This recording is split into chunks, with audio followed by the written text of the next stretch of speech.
All right, welcome everyone to another episode of Justen versus Justen. I am Justen with an I, and Justen with an E is out sick at the moment, so I've got a good replacement, Mr. Mark Lynch from the Old Man Wade Show. There's no replacement for that pretty man who's on the sick leave right now. There's no replacement for him. I just happen to be a happy nerd with the pleasure of doing a show with you. Well, he told me that he was going to replace me with Justin Long, so screw him. Really? I don't know. He could have picked any Justin. Justin Trudeau. I don't know who else. He could go ECW and go, I'm replacing you with Just Incredible. Nice. I've actually met him. So, really? Yeah, my good friend Ed Abel Graves wrestled him one time in Waterbury, Connecticut. And it's funny because he lives down there, and I was working in a price chopper in a bank, and he actually came in with his family one time. Super nice guy. I would assume all those real old ECW guys would be really nice guys. I would not assume Shane Douglas is a nice guy. You know he works he's a manager at a Target? That does not shock me at all. So he seems like that kind of prick. So, but I would totally hang out with Steve Carino, and I did hang out with Joel Gertner and Jason Knight. Those guys were just insane. Balls Mahoney scared the crap out of me. Well, yeah, he's Balls Mahoney. And from what I understood, before he passed away, if he really liked you, you were good. But if not, he would it was just scary. He was so intense. Yeah, he's not really the type of guy he seems like you want to piss off. So are you a big Mick Foley guy since you're from Mass? I love Mick Foley. Absolutely love Mick Foley. You just see him downtown all the time and be like, dude, it's Mick Foley, whatever.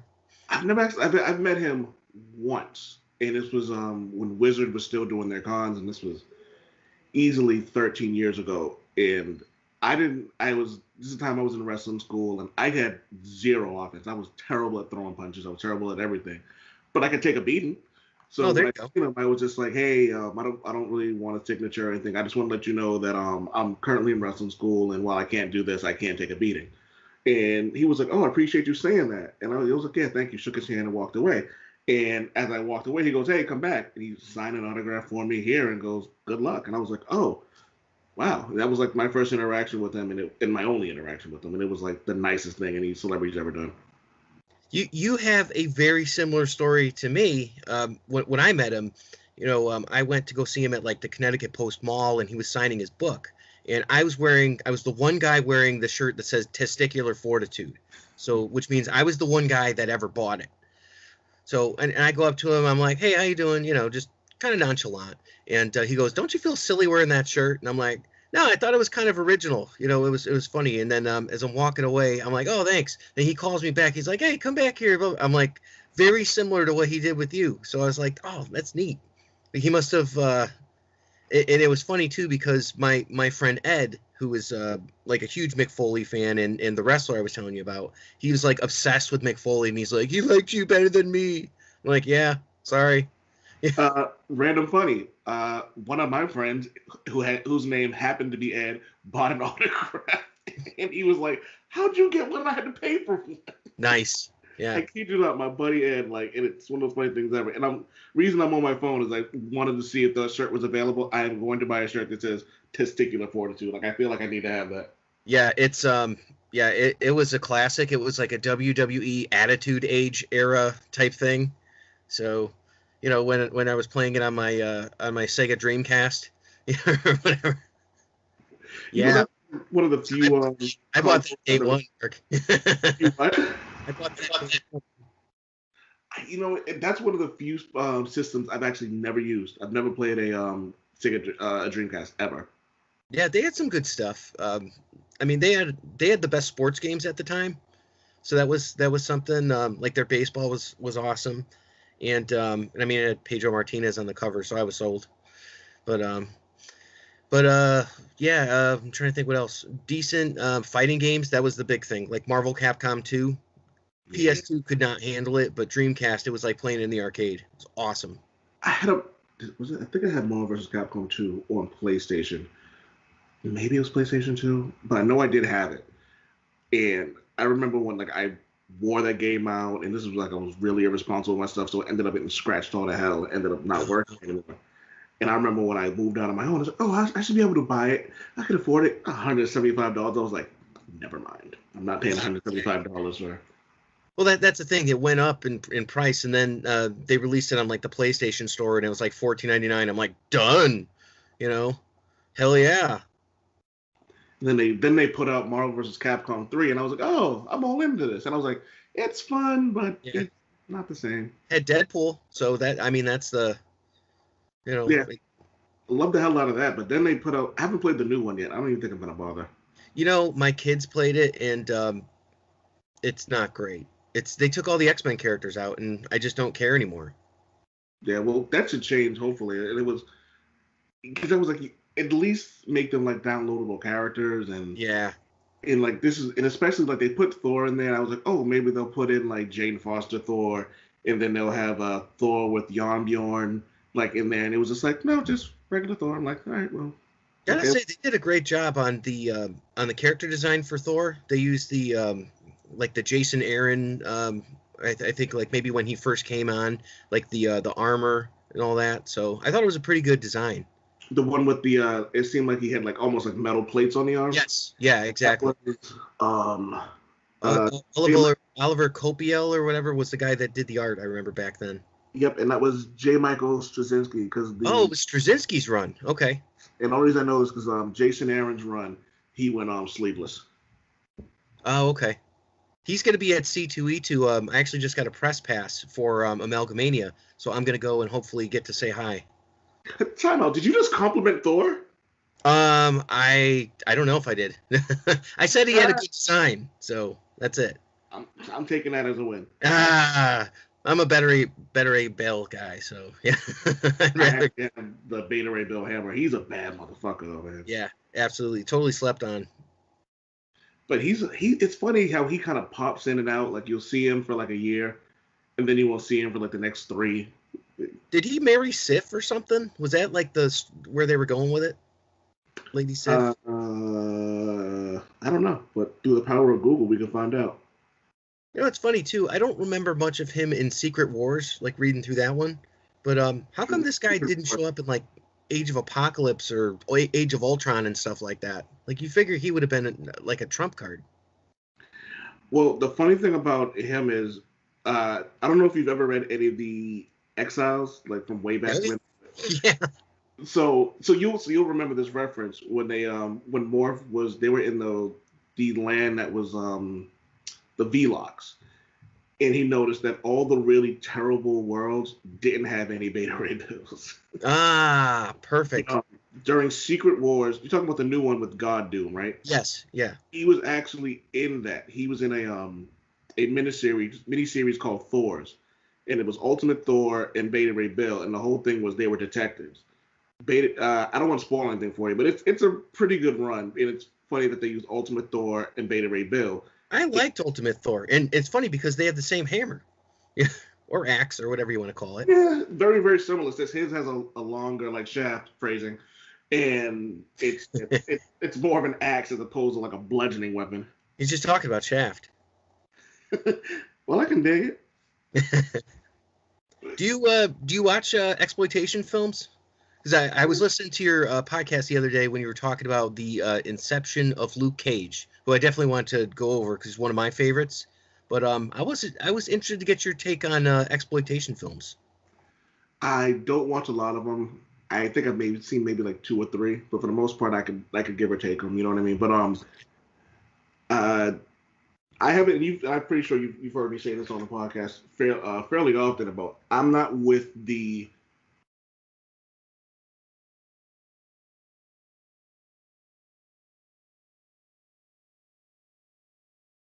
appreciate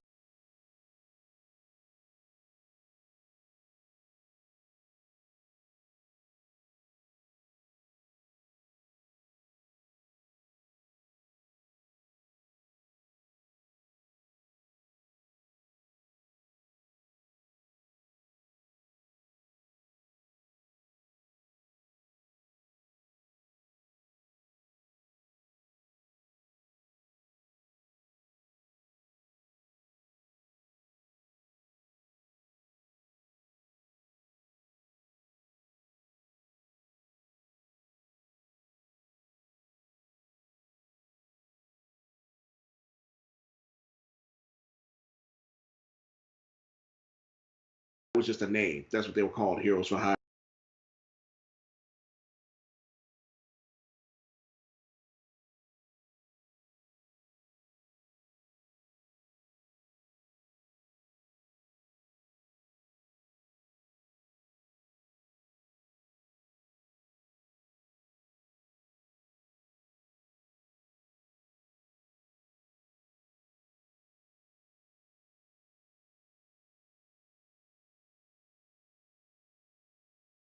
Very similar to like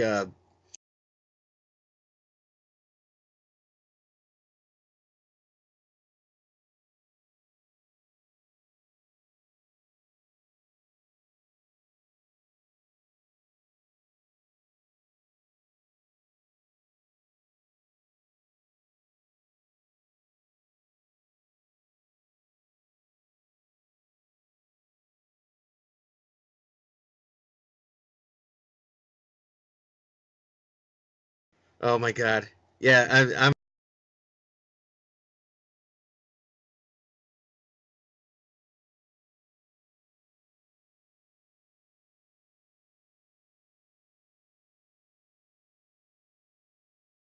Record for a while of longest running.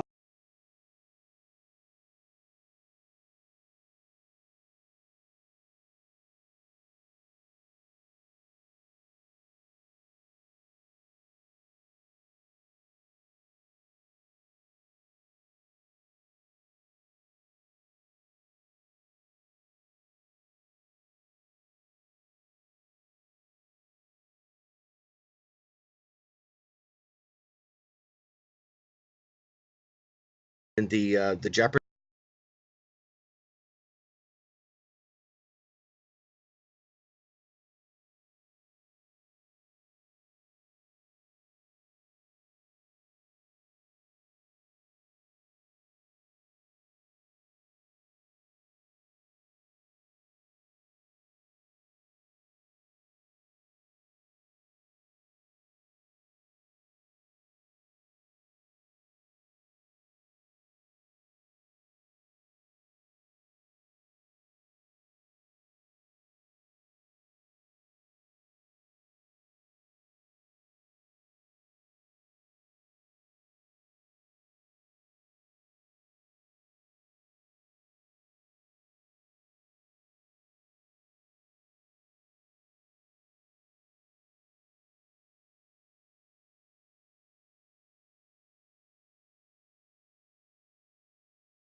We gotta get these.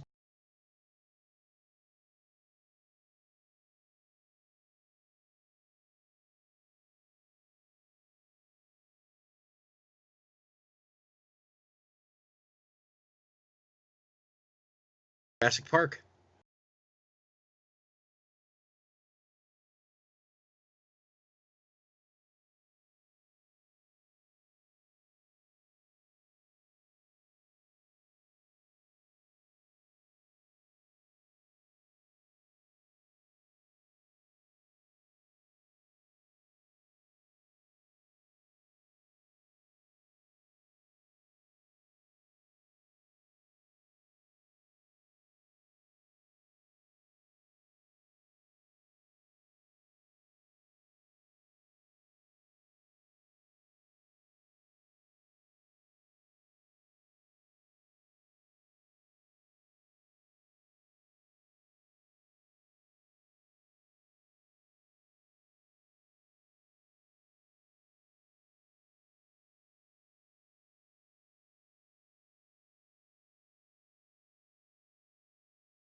him, you don't have these Rocky movies.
No, because he was my standout actor of 2018.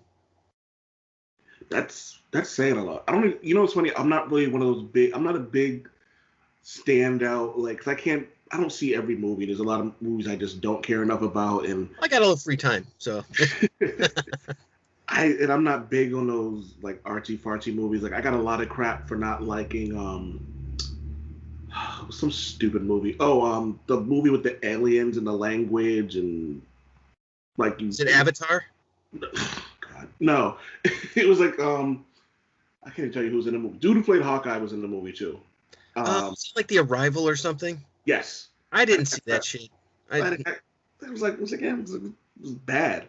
The ending was predictable, and okay, this is stupid. And then when I saw Moonlight, and I was super pumped up to see it. My wife was super pumped up to see it, and we watched it, and we were like, oh, "This is okay." I don't understand why it won an award. And then everyone was, "How did you not love that movie?" I'm like, "They didn't do anything for me." And it was like the story of this, and I'm like, "But there wasn't." Have you seen the movie? No, I saw the cover, and the cover looked good, but other than that, I haven't seen it. When you see the movie, we can discuss it because I don't want. There's something happens at the end, and it kind of just not to say it was like nothing was solved. There was no resolution. There wasn't a happy ending or a sad ending or a good ending or a bad ending. It just roll credits. I'm like, It was like I was left unsatisfied. I was like, this is nothing. And me and my wife looked at each other and went, that's what everyone was like all like up in arms about. I'm like, nah. And like Shape of Water was. I'm gonna watch Shape of Water. I told myself. Yeah, I'm gonna see it too. I mean, I haven't seen it yet, and it's like what 2 years past. But Yeah. Oscars are irrelevant at this point. Like in all honesty, I pay more attention to something that I would get from a recommendation from like a friend than I would from the Academy, because I don't want to be sold another bill of goods on some crap movie that's terrible. And when was the last time the Best Picture was good? Maybe Birdman? I love Birdman. Yeah. That blew my mind away. Just that movie blew my mind because I had no idea what I was walking into. A buddy of mine was just like, "Hey, I'm gonna go see a Michael Keaton movie." I was like, "Sold. I'll if you're inviting me, I'll go too." And I remember the whole time watching this movie going, "Oh my God, this was so well shot. The dialogue was so great. The acting." And it's like, I'm one of those guys who thinks comedic actors are the best actors. And watching Zach Galifianakis play a dramatic role was beyond anything I thought he could do. Because he's used to like, that slapsticky type of thing. And then watching him like just be that guy, I was like, oh, this is great. And then Michael Keaton. And the only reason I'm gonna watch Shape of Water is because he's been spot on with all his recommendations. And I was like, okay, all right, I'll give it a shot. If you're recommending it, then I'll give it a shot. Yeah, nice. Yeah, that's that would be a high recommendation I would take. Absolutely, he knows his stuff. So yeah, absolutely. Comics too, man. Woo. Yeah, he put me on to recently Naomi #1. If it wasn't him, I wouldn't have started. Oh, okay. I just started All Star Superman. I'm on issue 6. Original All Star Superman. Hmm? The original one. How long ago did it come out? I'm thinking the one they eventually turned it into an animated film. I want to say Jeff Loeb did it, but Yes. No, that was Superman. Was it? But it was like John Cassidy did the art. Yeah, same guy who did the same guy, maybe it was Cassidy. The same guy who did the artwork for the X-Men. Yes, yeah, okay. So yeah, you're reading a good one. This is with like the seven trials and all that. So yeah, that's a good book. Like Now, I I'm not a just got Superman guy, but that's a good book. neither am I. And like all the stuff he's recommended to me so far, I'm looking at my Comixology now, but all the stuff he's recommended has honestly been spot on. Um, I've been reading through Usagi Yojimbo, which is that's pretty good. If you get a chance to check any of those out, I picked up the first omnibus, and I mean, I tore through it in like a day. how many I can't even speak. How many issues are the internet? The first one I have, it's a thick book. It's like well over 400 pages. So I mean, he's got like some forwards and stuff like that, but it's a good collection of like 20 plus issues. Perfect. So I believe he recommended Blackest Night. I finished that. I loved it. Wow. I hated the ending. I just didn't like that they had to make the Justice League the winners of all that. So I didn't like, but I did enjoy Blackest Night. Final Crisis, though? Huh? Did you read Final Crisis? Yes. So no. Final Crisis. Final Crisis is the one with Darkseid. Yep. And the whole Batman thing with the end. Yes.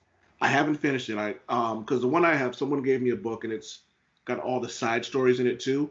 Ooh. So I'm going through it. I'm reading it, and it's one of those things where like I get so caught up in stuff that I have to write for that I forget to go back. And I just got to this one where I guess I guess you can call him the Tattooed Man and Black Lightning had a thing, and then Black Lightning gets mind wiped for his personality switches, and I stopped there. And I think because once I realized I knew how this story ended, it kind of took away the allure of it. Because I kept reading this going, I think I know how this ends. I think I know how this ends. And then I saw something, I was like, oh yeah, I know how this ends. So it kind of took away from like everything I already knew. I want to say that I think that part of the story, like the Black Lightning stuff and like the Outsiders, I want to say that was at the time written by Dwayne McDuffie. And he had some really good stuff for characters like Firestorm at the time and Black Lightning. And a lot of the stuff that we're seeing now comes out of that kind of run. I think. I'm not 100%. But back right after Kevin Smith left Green Arrow, like right after that, that's when Black Lightning was working for Luthor and all that. And that's where his daughters came from and all that. That is that whole kind of era that this is from, and that's really what made the character interesting and into the kind of character that he is today. So that's a good point. Oh, well, maybe because I work overnights now and I have the time, so maybe I'll go back and I'll start reading it again because I'm running out of things to read. Like when I found out that Deadly Class was going to do a series, I was like, oh, let me go back and continue reading it. And I don't know if you've started the comic book or the show, but it is like the show, as my wife put it, she goes, it's Harry Potter for assassins. Oh, no, my daughter got me on an anime. It's called like Dango Rampa or something like that. And it was something like that, where it's like it's a high school, but the only way you can graduate is by killing one of your students and fellow students and then getting away with it. So I'm like, all right, 14-year-old, that's what she suggests. I'm like, all right, whatever. Yeah, I don't. It was Dango. Is it like a? Yeah, I think I'm looking at it now. So yeah, it was the whole thing of Deadly Class was kind of cool, and then you're reading it, and then they say something, you forget that they're in the '80s, and then in the show, music will start playing, and you're like, oh wait, you forget that it's the '80s, because the dialogue is so good and the action is so. That seems like it would be interesting because I mean I've loved Future Man. And I got on Future Man because you told me that your friend loved it. So I'm like, all right, let me check this out. I got Hulu. So I started watching it. I'm like, oh, time for a charge up. It's a good show. Oh, speaking of Future, I haven't finished Future Man. I should actually do that today. I have nothing else better to do. But the guy who plays the lead character in Future Man, he should be playing Eric O'Grady. For Plastic Man? No, the Irredeemable Ant-Man. Oh, that's a good call. Yeah. He looks just like he would look like, and he looks like he could play a really good scumbag. So how far does his character go before he ends up dying though? He had two.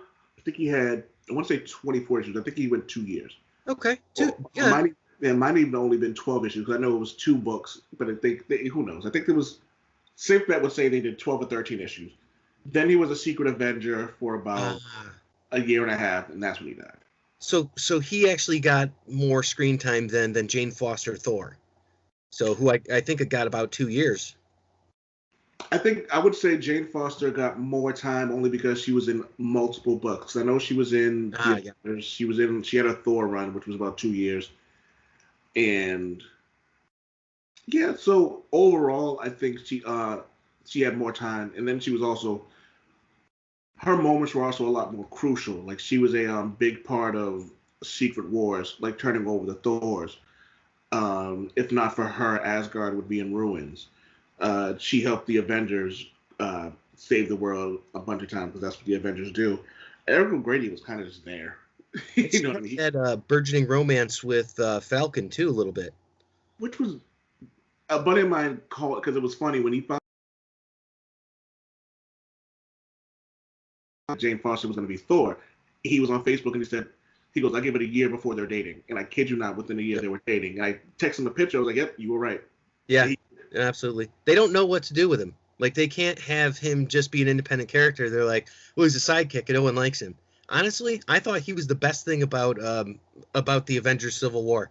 I loved him. I loved watching what he was doing. I thought I liked Anthony Mackie. And I'm like, well, it's a good character. Because, quite frankly, the White Wolf over there is boring. You know? Yeah. So it's one of those things. It's like, he's like, oh, I'm his best friend. Oh, I am too. Prove it. What did he do? Try to fucking kill him? You know, it's so stupid. And you're right. And I love the fact that they're making a movie of the two of them together because they work well off of each other. They're both versed soldiers. They're both really great fighters. But Bucky is obviously way more skilled than Sam Wilson is. But Sam Wilson is skilled in his own right, but he also has more personality than Bucky does. So like their feuding would make for a great. I'm not sure if they're doing a series or a movie, but like whatever the project is, they would make for a great like show or movie. It's perfect. I've got a better one. I would love to see Bucky as a Guardian of the Galaxy. I think that would be fun. I just picture Drax taking everything serious. Yeah, exactly. What do you think they're gonna end up doing with the Guardians of the Galaxy now?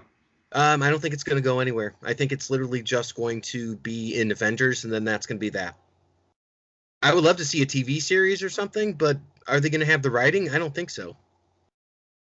Do you think that, with the technology and the fact that we did have a Star Trek TV show for decades, it wouldn't be that hard to do a Guardians of the Galaxy show. Do you think that would be a better idea to do that than another movie? Yeah, I think that if they do something, well, I mean, here's the thing too. If you kill off the main characters, right, you could probably still get David Bautista, and if Chris Pratt is into it, and you can get Mantis cheap, you know, they can switch the voice of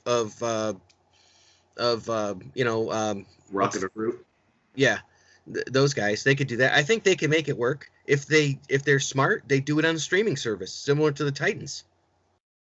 Yeah, and I mean, it's not like then you have I forget her first name, but Alexander, the woman who plays Sif. Oh yeah, Jamie Alexander, right? Yes. And I know they were talking about doing something with her, and I'm like, and she, if I'm not mistaken, she's an Asgardian of the Galaxy in the comic books.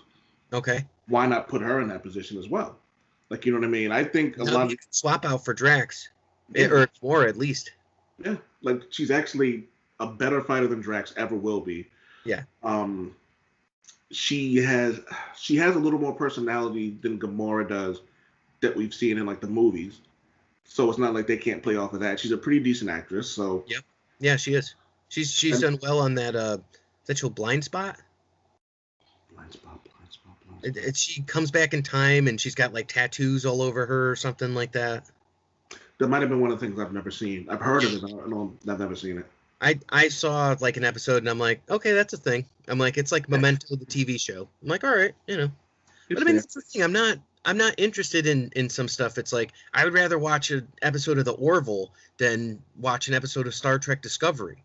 So, Because I've seen both, and I'm like, this one's funny, this one's boring. What do you want? I mean, and plus, as adults, we only have a finite amount of time that we can actually watch anything. So if I'm gonna sit down and I'm gonna dedicate 13 to 24 hours or something, like you have to pique my interest because I'm not just gonna waste my time watching something. And I always love people like The Walking Dead. I watched season 1. It was okay. This was okay. I got about 30 minutes into episode 2 of season 2, and I just gave up.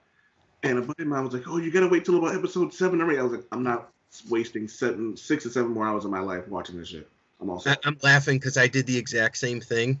I'm like, yeah, how far did you get? I'm like, oh, I got to the part with the barn and the little girl. They're like, dude, that's the end of season 1. I'm like, sorry. I don't know. It just didn't like. And I've seen the clips. Like I've seen the Negan clip when he was like had everyone on their knees and all that. And I was like, oh, that's amazing. Yeah. And it was a Jeffrey Dean Morgan, right? Yeah. Yep. I love Jeffrey Dean Morgan. I don't care enough about him to watch the show. Yeah. No, I'm with you. I like Z Nation a lot better. Did you seen Z Nation? Nah, I'm not really a big zombie guy. If it's there, so it's kind of like a different crew of people, right? Tom Everett Scott, voice of Booster Gold, he's in it. So, and they have a character that's very similar to Shaggy. And at one point, he gets stuck in an air duct next to a zombie, and he's like, "All right, well, if I'm gonna go out how I want." And he starts smoking weed, and he shotguns the zombie in the face, just like, and then the zombie's like, "Huh?" And they figure out they can control them with marijuana smoke. And I'm like, that's freaking crazy. God. And I'm like, and they're going in so many different directions. Like they have oil refineries that are full of dead zombies, and they're using them to make petro fuel. And I'm like, this is unique. This is not like, okay, Walking Dead, well, what's going on? Because we got Daryl and whatever. Who cares? That stuff's boring. This stuff is innovative and unique, and I enjoy it. It's kind of like the end of the world movies. Mm-hmm. And one of my favorites was Rapture Palooza. Oh, Rapture Palooza with Craig Robinson and Isla Fisher, right? Maybe. I'm terrible with names, but I know the woman. I'm not sure, but yeah, I know Craig Robinson. I'm a huge fan of the Hot Tub Time Machine. I love him in that. Like those guys, I just want to hang out with those guys. What the hell is her name? She was in Pitch Perfect. Oh, okay. So Anna Kendrick. Okay, it was Anna. Yeah. So I love the fact that they went a different route with that. I loved This Is the End. It was something different, and I was like, oh, I can get into this. What are you gonna eat me? Yeah, no, this is Channing Tate yum. Did you ever see End of the World, the one with Simon Pegg? No. That's an interesting one too. It's not great, but I mean, from listening to us, we're big fans of Nick Frost. So, it's like the Nick Frost and Simon Pegg sort of comedy. It's good. Well, now I have a couple of movies I need to watch today, so maybe I'll get into both of those. Yeah, I'm trying to think what I'm going to do. Mm-hmm. No, I might just watch Event Horizon again. Speaking of which, have you ever seen Event Horizon? Actually, no. See, this is one of those things where I realized I've seen a lot of movies when I was younger and just never knew the name of them. Because you grew up in Connecticut, right? Yes, yep. So I don't know what channel it was where you were at, but I know there was Channel 56 on Saturdays and Sundays when there was nothing on TV. Yeah, exactly. And all these random movies would be on, and I'm like, oh, I've never seen this. And it'll start, and I'm like, wait, this was a Channel 56 special. Exactly, yeah. So you sit there and you realize you're watching Blade Master 2, and you're like, what the hell? Or like Beastmaster 3, and, yeah, this is where I got to see everything. Or I was watching Time Tracks and Kung Fu, The Legendary Journeys Continue, and Hercules, The Legendary Journeys, those kind of shows. Oh, God, I've seen some really bad ones, too. It was like Giant Croc in the Sewer, City on Fire. Oh, that sounds like a Tarantino thing. Oh God, it was so bad. Then there was I've seen Jaws 3D, but I didn't have 3D glasses, so it was just blurry. You didn't miss much. That was the one I think they had like stock footage of a great white shark or something. It was so bad. I'm like, oh. Oh God, those movies were so bad, but Jaws still holds up. Oh, definitely. And one of my buddies, he will submit that Jaws was the greatest protagonist, the greatest antagonist in any movie ever. And I will debate him to the death, but he will always say he's like he was so good you didn't even need to see him. Well, I would argue that he's not even the problem. The problem has to do with infrastructure in the town and just how they handle things and just that they weren't prepared for it. So I think that he is just a MacGuffin. He's that device to move the plot around. That's where I would go with it. I mean, in the grand scheme of things, what is it when you enter the water? You enter a new food chain. So, Yeah. I mean, like my wife always she'll go to the Cape. She'll go, oh, I'm getting in the water. I go, have fun. I'm not getting in the water. You don't get the water at the Cape? Oh my God, it's beautiful. Yeah, have fun with that. I will say this: if you've ever been out to Race Point Beach in P-Town, it is the coldest water I think I've ever been in. I will not get into the beach and any water in any part of the Cape. I love P-Town. I will never get in that water. And my manager, he said to me, he goes, you get in that water, you're going to look like a seal. I was like, yeah, that's exactly what I'm not getting in there. All set. Yeah, see, I'm lucky. I'm actually see-through. So they can see the top. So after a little bit in the sun, then I cook, but so pallid that it actually just the water goes right through. What was it? There was Metalocalypse. He goes, anybody have any SPF? I'm very Irish American. I'm Toki, eh? Toki. Yeah, that's an interesting show too, because I don't know that if I would have necessarily watched that, and it's like, and growing up and being like into kind of metal culture and all that, I don't know that I would have even watched that, because it's like it was so much, like it was so extra, and it was just crazy. I came across it accidentally a few times, and then every time I watched it, I liked it. And my buddy was like, "Yo, I bought seasons 1 through whatever." He goes, "Just watch them." And I sat and watched every one of them in like a day. I was like, "Dude, what is this I'm watching?" And I love it.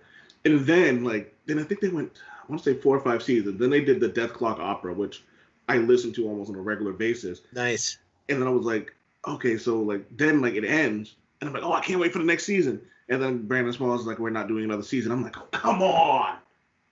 What did he move on to? Because I mean, I remember watching home movies back in the day that he had done right before this, and this was like huge production. But I don't even know what he's doing now.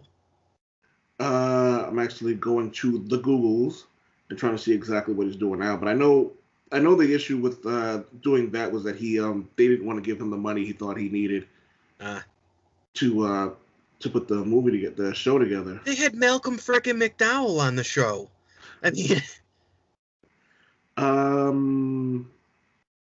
he did a short called A Girl Like Anna, but looks like he's done a few shorts. Yeah, I don't even know if whatever he can do now is going to be relevant after kind of like Rick and Morty have taken over. No, I kind of feel that Metalocalypse could still be just as good, if not, it could be just as popular, if not more, because of Rick and Morty. Because it was so Metalocalypse is kind of from the same family of going real extra with stuff. When it was just they would go completely over to the left with the things they did, with Murderface and just killing people on your cod piece. Yeah, well, you know what I mean. It's like they were doing it before Rick and Morty, and you know what I mean. And I wouldn't be shocked if if it eventually ended up having a Family Guy effect, where where it comes back on a streaming service. I can see that. Yeah, I think that would be good for a lot of shows. I mean, I'll be honest, I don't ever want to see Home Improvement come back, because that was not my show growing up. Is it coming back? Yeah, I heard it might, or I love Married with Children. I would love. Which one? Married with Children would be great. I agree. That's actually my favorite comedy of all time. That's a great show. So I think that would be a good one to get back. I think that there's probably that appetite to even take a look at something like Cheers nowadays. Would that still be funny? Yeah, what's funny? Cheers would still be good. I actually go back and I watch it. I remember watching it as a kid and laughing at things that I shouldn't have been laughing at, and then going back and watching it as an adult, laughing even harder because of the random jokes and the Cliff's knowledge. And you're like, how do you know this? Oh, he's good. Yeah, memorized the Trivia Pursuit cards. Of course. Or my favorite is the one of my two favorites was the Buffalo Theory and why beer is a good thing. And then explaining why you drink hot coffee on a hot day, and then well, why you drink cold beer on a cold day? He goes, well, what else are you gonna drink? Yeah, that sounds like a Norm question. Yeah, what else are you gonna drink? And then the idea of Norm itself, where he had a job, he didn't have a job, but for some reason he was still at Cheers. His wife still hated him. I don't remember if they ever got divorced, but I kind of feel like they never did. Him and Vera, yeah. Do we ever see her? No, I don't believe so. But I'm not like the biggest aficionado on Cheers and all that. But it's one of those things where it's like when you go back and look at this and you watch the episodes, and you will laugh. Like I know a lot of younger people I know go back and they watch Friends, and they think about Friends how we think about Cheers. Friends is one of the most overrated shows I have ever had the displeasure of watching. You know why it was popular, right? Because Living Single did it first? No, but I do recall you saying that before. So I for one, I loved the Living Single theme song. So in a 90s kind of world, I guess. And then it's like, yeah, I thought that it was based on Fraggle Rock, to be honest. But it was all because of the time slot that they put it on. It was right before Seinfeld, and it was right before ER. So that was you're not going anywhere on a Thursday night. So as good or as bad as whatever as they expected Friends to be, it became what people watched before Seinfeld. Huh. That's pretty much it, because Seinfeld was, it was the phenomenon where they stopped doing things on Thursdays other than, they would put their garbage on Fox. Any garbage that they had, they would put up against Seinfeld. And anything that they put there got canceled. So, like Simpsons was there at one point, and it's like, yeah, no, going back to Sundays. I remember that, actually. I do remember that. And when Seinfeld was just so huge. It's crazy. Do you find yourself still enjoying Seinfeld? You know what? There's a lot of stuff that I don't like anymore. I find going back, there's certain things like Elaine pisses me off. And now that I'm a little bit older and I think about like dating type stuff and all that, I never would have dealt with any of her crap. She's such an asshole. But I love George, and I look like George a little. So so I pretty much, like, for me, Seinfeld was about Jerry and George, and then like Kramer, and then like the cast of characters like Tim Watley and George's dad and mom, like that kind of stuff. I find myself watching it and enjoying it, and I never realized how Kramer is either spot on or damn annoying. Like, there is no in between with him, and sometimes I'm like, ugh. Him and Newman were funny, like, together. Oh, yeah, absolutely. But Newman was Newman. Hello, Jerry.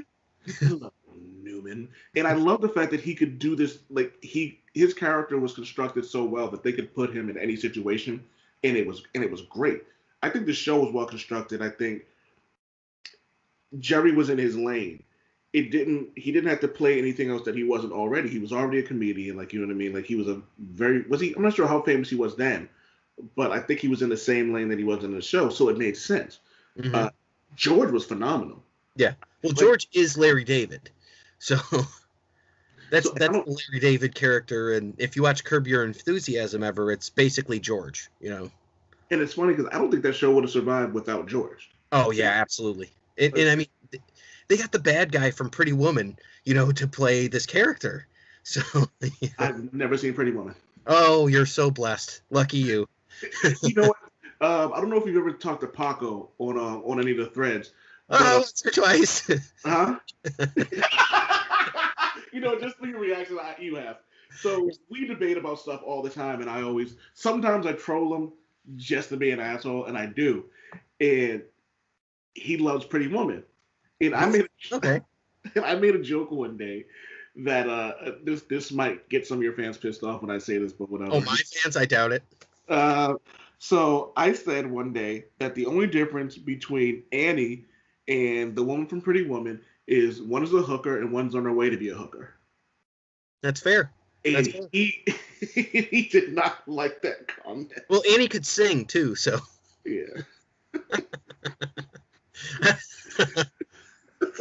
Yeah, we were having this whole debate on your page once, and then he starts talking to someone else, and he breaks out. He's like, "And I'm a Buddhist," and I'm like, "What?" Yeah. That's what my favorite thing about Facebook is, like, when you just like leave a conversation and come back, and you just get this one comment, and you're like, "What the fuck did I miss?"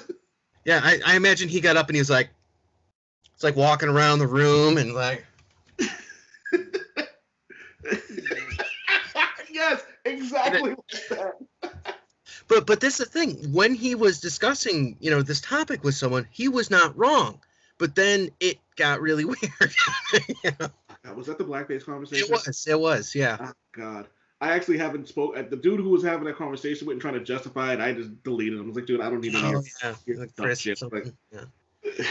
But that's the thing. It's like I don't pretend that my upbringing was anything other than it was. And it's like we had like in Southington, Connecticut, right next to ESPN in Bristol, right? We had a population of one black family. And that was it. So, and then by the time I got to high school, it was 3, maybe 4, something like that. And we didn't think anything. We're like, all right, I don't know. I don't have any experience with this. I don't know. So, how would I know? Yeah, it's like me. I forget where I was at. And I might have actually said it on the show, but I was like, I'm not having a conversation about women's rights without a woman in the room. So we could just skip this topic.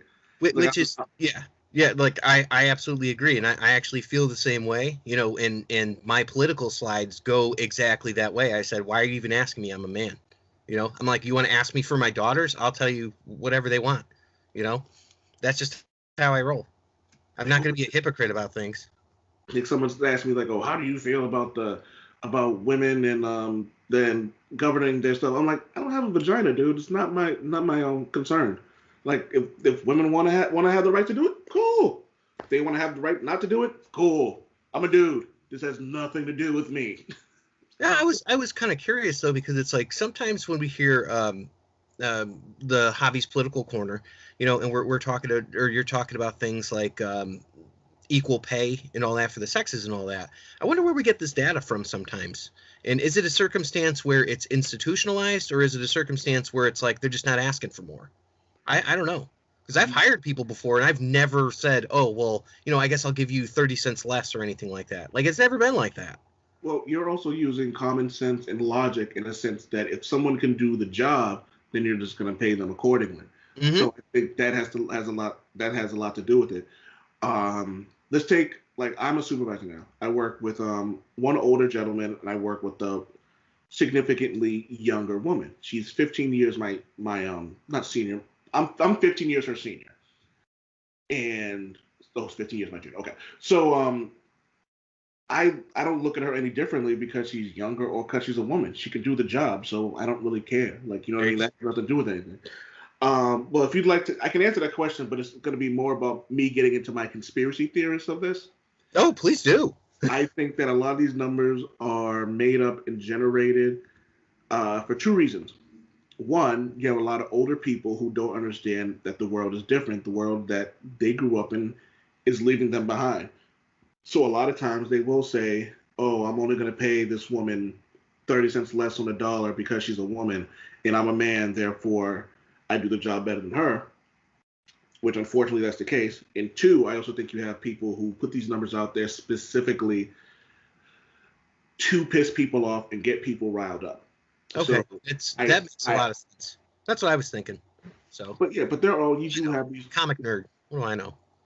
Yeah, like if I'm gonna like I've seen people not get hired because of their like race or religion, and I've heard superiors of mine say, well, you shouldn't have hired them. They're from place X, and I'm like, you realize you're from the Middle East, and if we were going to do that, you wouldn't be hired. Exactly. Yeah. So, you know what I mean? Like, I wouldn't want to walk into a job and someone say, well, we're not going to hire you because you're black. I wouldn't want, you know what? Here's the best way to describe it.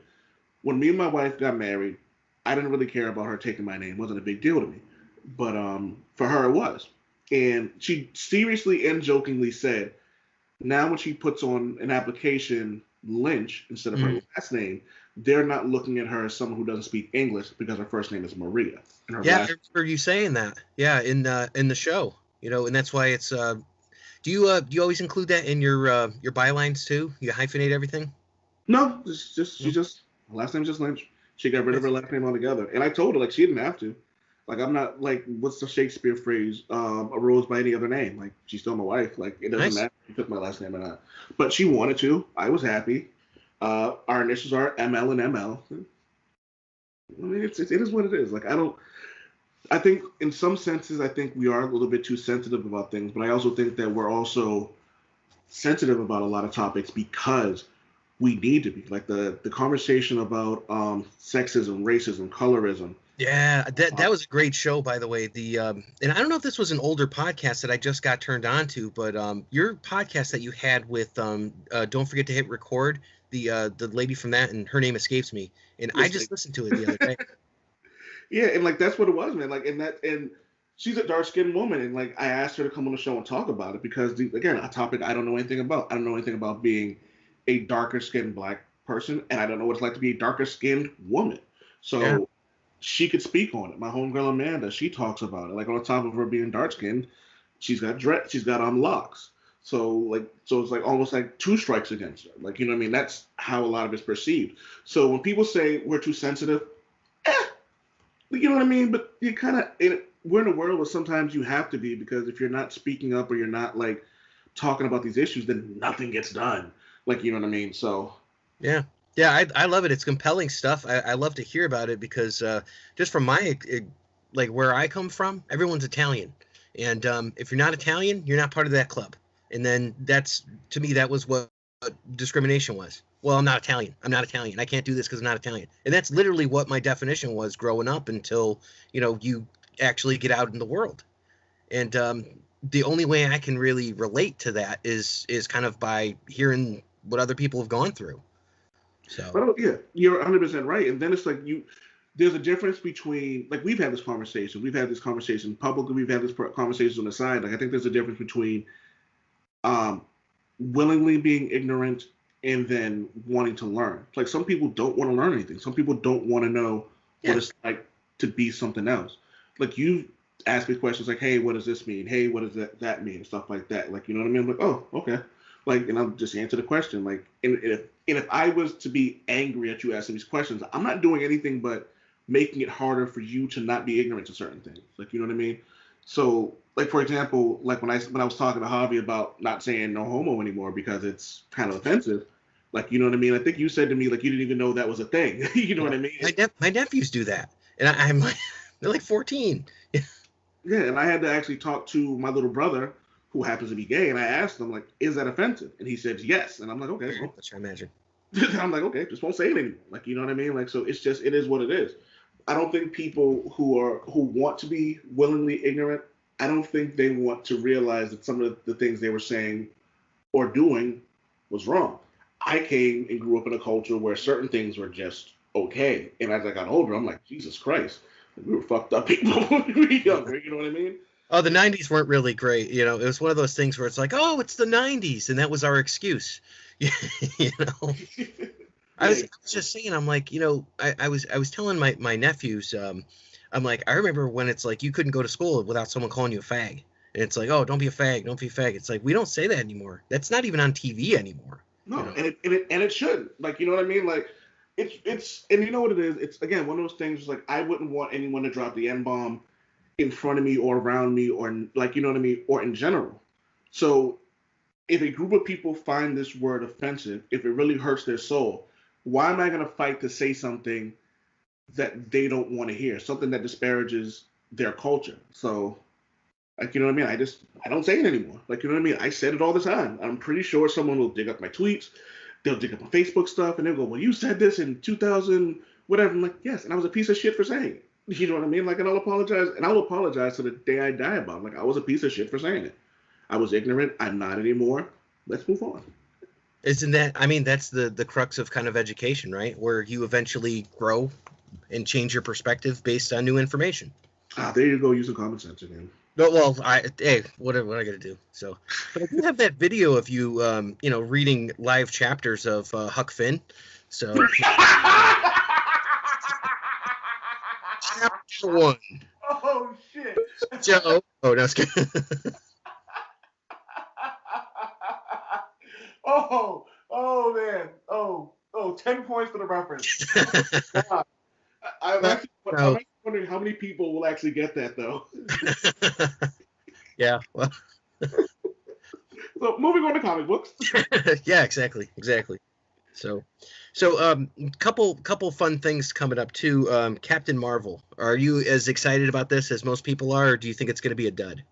I'm on the fence. I think people want it to be a dud. So I think that people are going to rate it as a dud. I think the movie's going to be good. I don't think it's going to be. It's not going to be Captain America: Winter Soldier. Okay. But I think I'm going to go to that movie. I'm going to watch that movie, and I'm going to be more than satiated by what I saw. I think that Brie Larson is going to be amazing. I love that we're going to get a young Phil Coulson and Nick Fury. I love that they're showing her powers, and her powers look good. It doesn't look like this long, weird, like yellow stream. Like the photon blast look cool. Oh yeah. Her as binary looks like phenomenal. The Skrulls, they look different, but I'm glad we're getting the Skrulls. And I think Piccolo? I'm thinking Piccolo from the Dragon Ball Z Evolution movie. Yeah. Very similar. Yeah, so it's like, all right, cool. I can rock with it. Or they kind of look like green Ivan oozes. Yeah. So they're all Apocalypse. For the record, I know that The Dark Phoenix is probably going to be one of the worst movies of this next year, but I am still going to go see it because I'm excited. Same here. And I think that, and this is going to be, and you can go back to the tape, but I think New Mutants is going to be the most underrated movie of the year. And I think that movie is going to blow everybody away, but nobody's going to go see it. I think I agree with you, but my answer is going to be Shazam is going to be that movie this year that's going to change people. That's going to be the one. But, dude, I'm so excited to see the friggin' Demon Bear. I've read it like 100 times. Do you have that story? Demon Bear? Yeah. Is that a New Mutants book? Yeah, like 19 through 21, I want to say. I have a Marvel Unlimited, so I can check it out. So I'll give it a read. It's awesome. So such good artwork. But yeah, I'm huge into that. But yeah, I agree with you. That's an interesting take that you think people want it to fail. I think that there's such a drought for Marvel stuff right now that it's going to do huge numbers.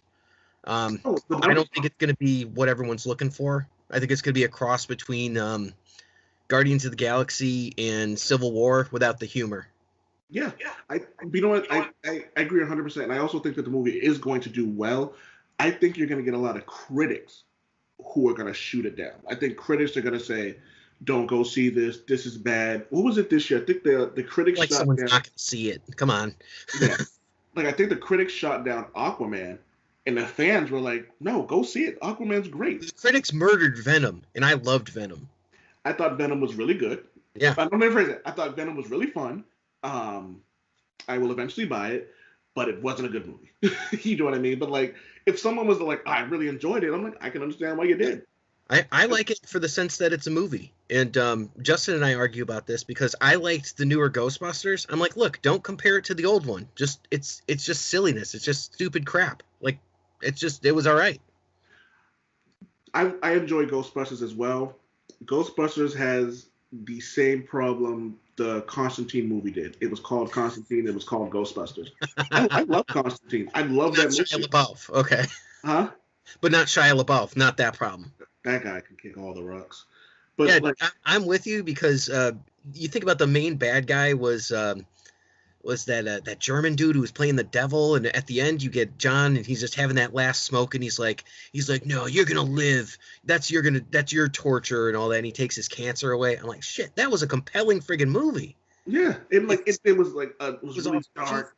It was like noirish. I was like, this is really good.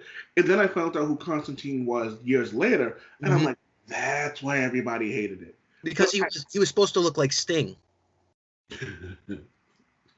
Yeah, and I mean that's Hellblazer was supposed to be, he was modeled after Sting. So what are you gonna do?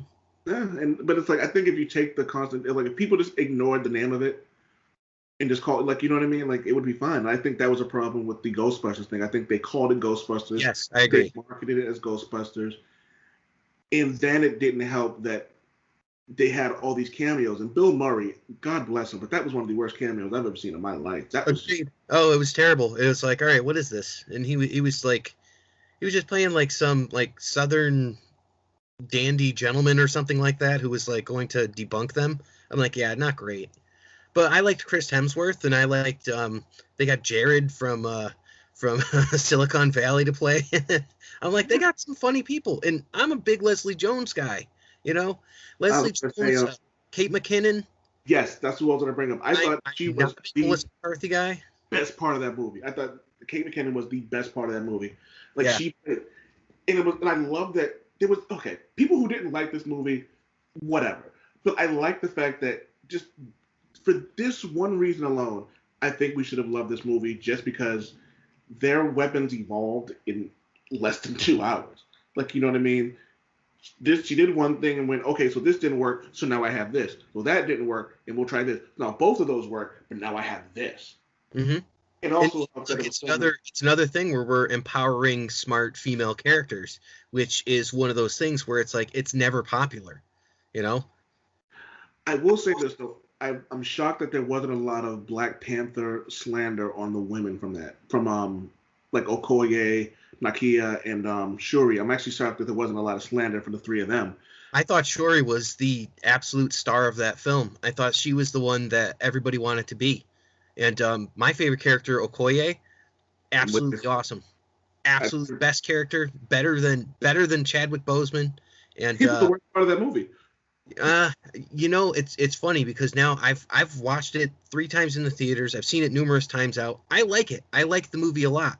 And a huge part of what I like about the movie is everything besides him. Yeah. Like Killmonger, Okoye, M'Baku, who is amazing. Spirit animal. Love him. Love that guy. And it's like, we're vegetarians. I'm like, you're clearly not a vegetarian. I'm like, it's funny. I'm like, yeah, you have a fisherman village, but you're a vegetarian. I'm like, okay. You know what's funny? I feel like they wanted to say pescatarian, but they wasn't sure how many people were just going to be like, huh? Yeah.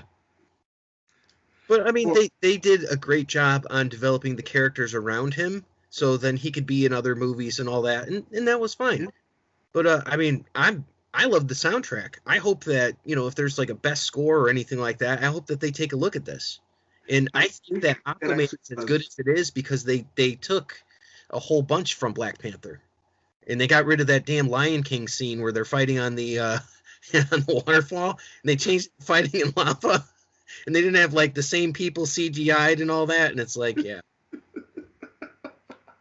I love them. And it's funny, and I get shit for me saying it shouldn't be nominated for best movie because it wasn't the best movie of the year. But I also heard a very compelling argument where it goes, the movie changed the culture, it changed the culture of movies.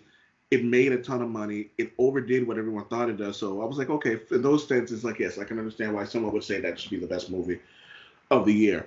I'm going to go on record by saying I thought Okoye was the absolute best part of the movie.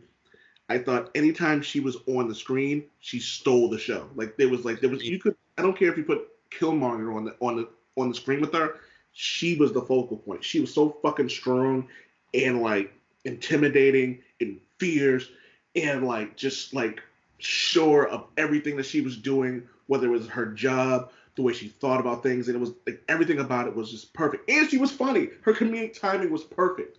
What was it? Takes off the wig. It was like, was it guns? How primitive. I was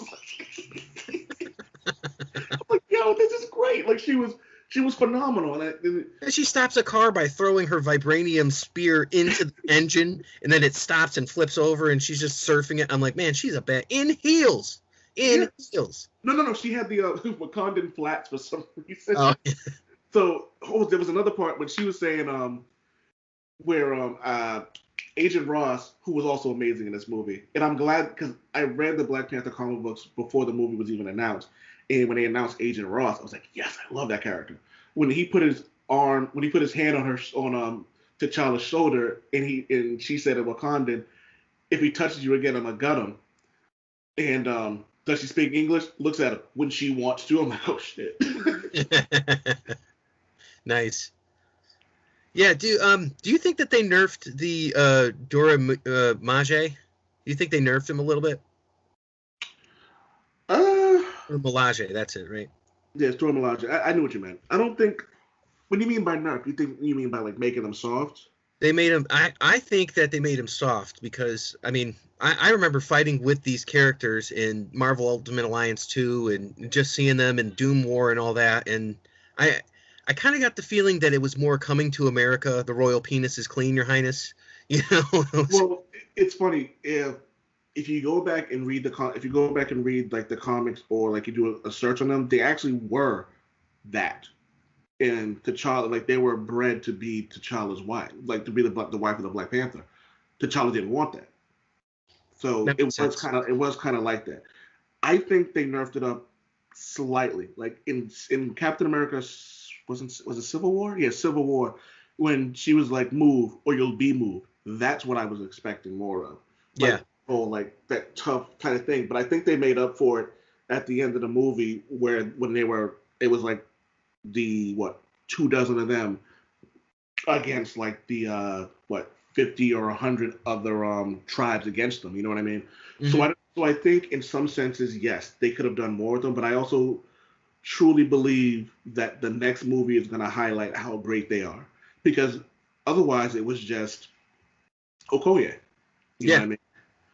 So I think they'll do a better job now, especially considering that fans want more of them. Fans want to see these women like kick ass. They want to see this more. So I think that we are going to see the Dora Milaje done better, and especially since they're become a little more prominent in Marvel comics now. So I yeah, that book World of Wakanda for a little while, but I don't think it made it. Maybe about like 4 or 5 issues. Yeah, 6 times. Oh yeah. I heard that was awesome, and shout out to Ian Wallace on Amalgamania. He was telling me just how good that book was, and he said that was one of those things that kind of changed a lot of people's perspective on Wakanda as like, oh, this could be an existing place.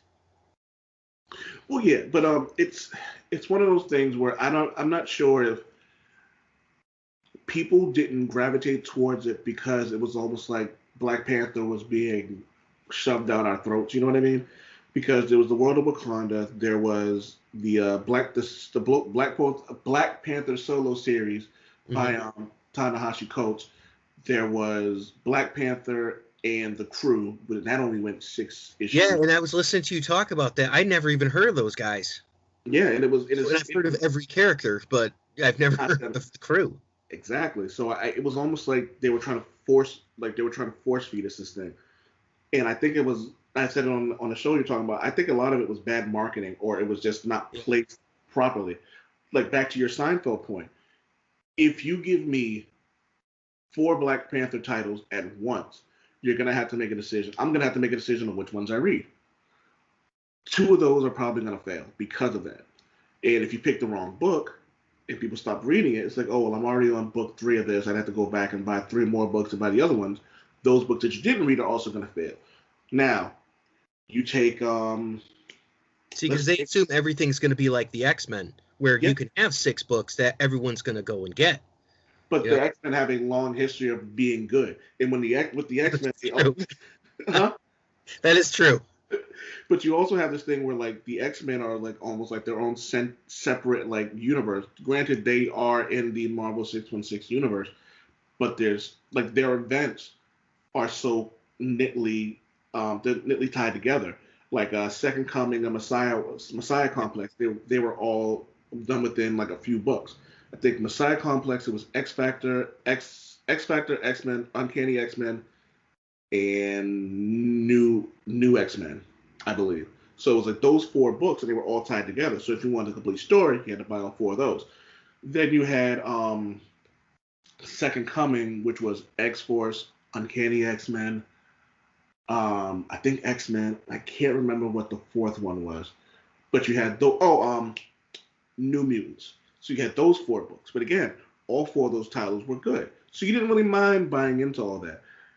And then you keep in mind too, they went through their thing in the early 2000s where they had Chuck Austen doing the writing on it, and this was right after Grant Morrison took over. The movies are going and all that, and they're like, all right, well, this is just it's on autopilot.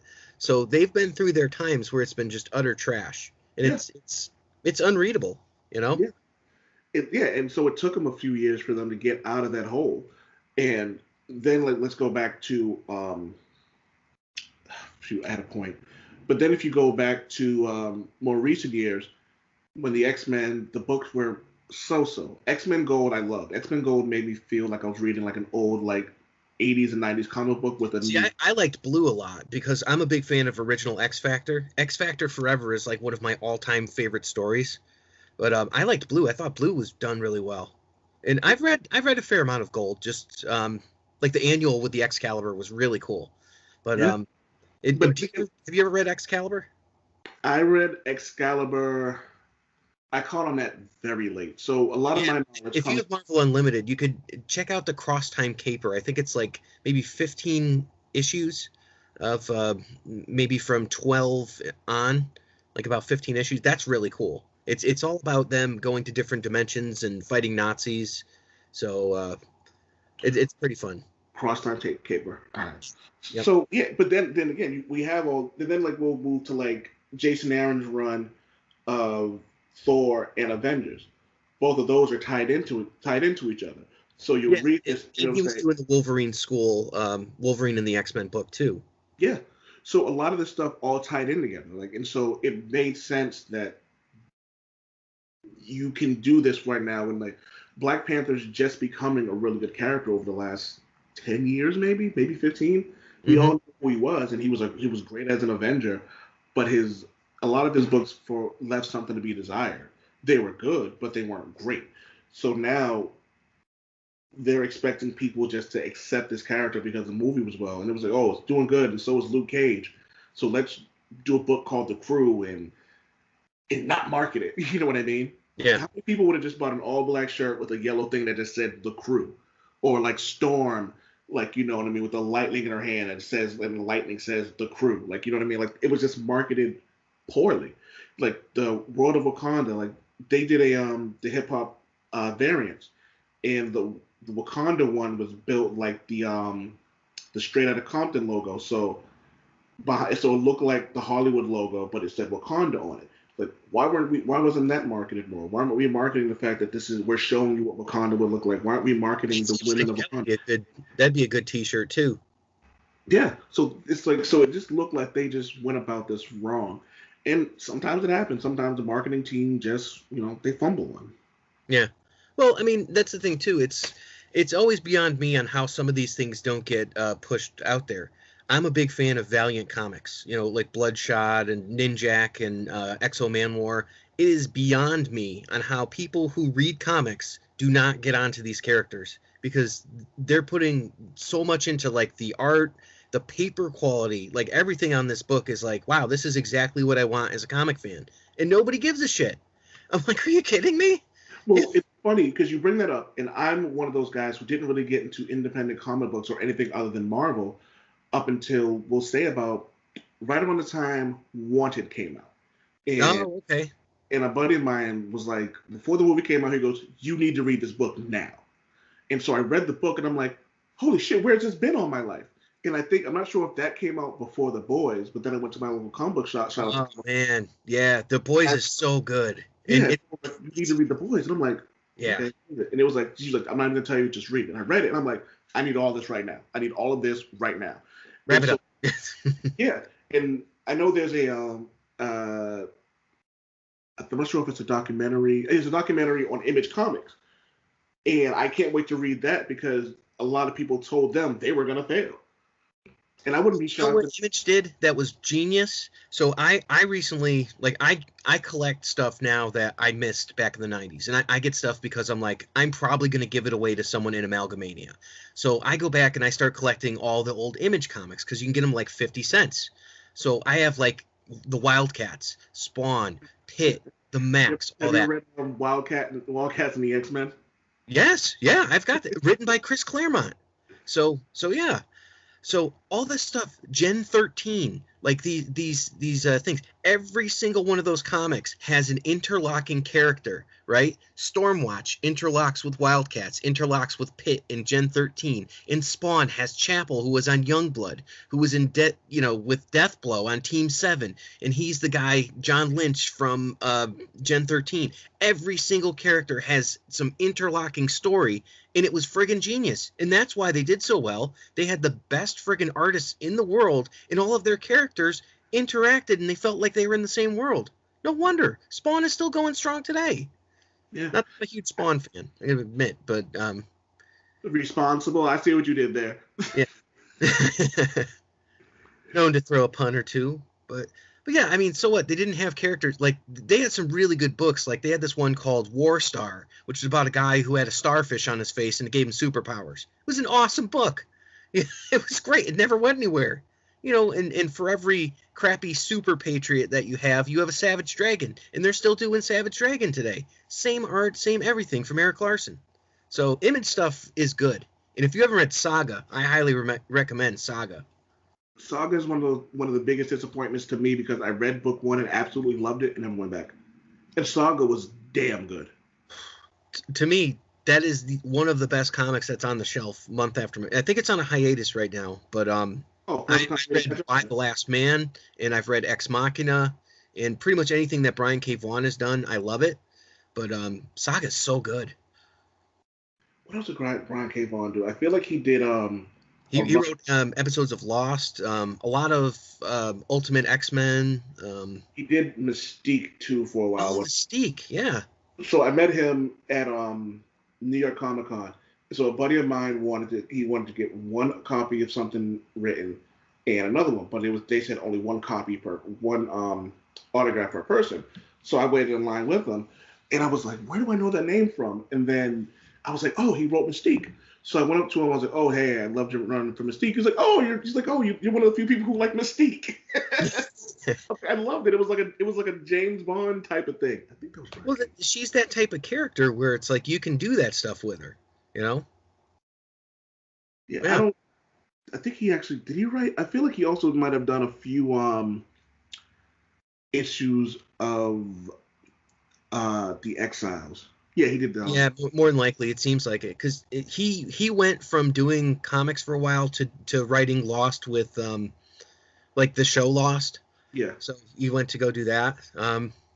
I don't think that was a great move, but but then he's back, and I mean, Saga is so good, and I just I eat it up, and like for independence right now, I read Hellboy. I love Hellboy. And I'm just going back and getting in on a lot of the stuff that I missed out on because I got very bored with Marvel and their whole idea of like the cosmic universe and all that. And it's like, oh, and the Sentry and all that. And I'm like, all right, I'm out. I'm here. Killed Ares, whatever. I'm out. So I'm like, I'll always read X-Men, but it got really like their world after a point just gets boring because it's like, well, what are you going to do? And I read mostly street level characters because they're more compelling to me. I would rather see what Daredevil's going to do when someone's going to figure out his identity if he testify in this case or something like that to save, someone, and he's beating up Kingpin in the same issue. I'm all about that. That's what I'd rather read.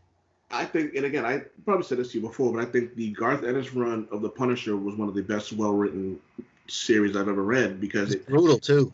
Yeah, and it was like they gave you 3 points to this story. They gave you the one that revolved around the government. They gave you another one that about these military guys who never saw war. It was another one with this random mob guy, and the third one was revolving around this woman that he actually loved.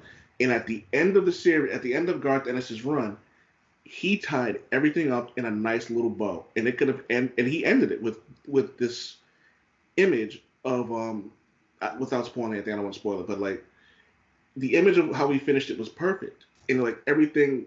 I think that's something that people don't do. They don't end a book when it should be finished. The Boys ended perfectly, and again, Garth Ennis again. Yep. Started it, he had a point, finished it. That's it. We don't need any more. I'm full. I'm not even full. I'm perfect. I've had my dinner. I've had my appetizers. I've had my dessert. I'm good. I'm perfectly fine. So, are you a Preacher fan then? I have book 1. I haven't read it yet. I've never read it, and I don't know if I'm ever going to be honest with you. It's one of those things where it's like I feel like it's so hyped that it probably can never live up to that hype. The good thing about it is like I haven't heard a lot of hype about it. And again, that name again, Brandon told me to check it out. I have it. I was like, I have book 1. He goes, you'll love it. So I was like, all right. So I'll take his word on it. Why the Last Man? I have the complete series.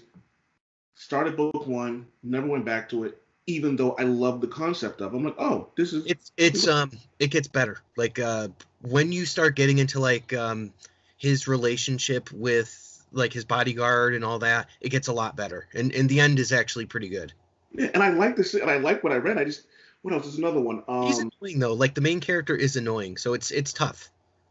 Transmetropolitan. Never went back and read that, even though there was another one. Exactly what you're saying too, and it's like I'm like, yeah. There was one more. There was another book of yeah. So like there are all these older titles that I never actually finished, even though I really, really enjoyed them. I just stopped. There's a lot of stuff going on. I need to read some stuff I want to read, and that's just some things just get kind of swept under the rug, and I just forget about them. I'm like, oh. So then I'm gonna put you on the spot. Then, if you had maybe a list of 5, if you could do 5 of must-read stories, so it could be from any comic creator, graphic novel, anything like that. What are your must-reads? That's actually going to be easier than X Factor with this is X Factor post House of M by Peter David. Yep. X-Men Origins by Daniel Way.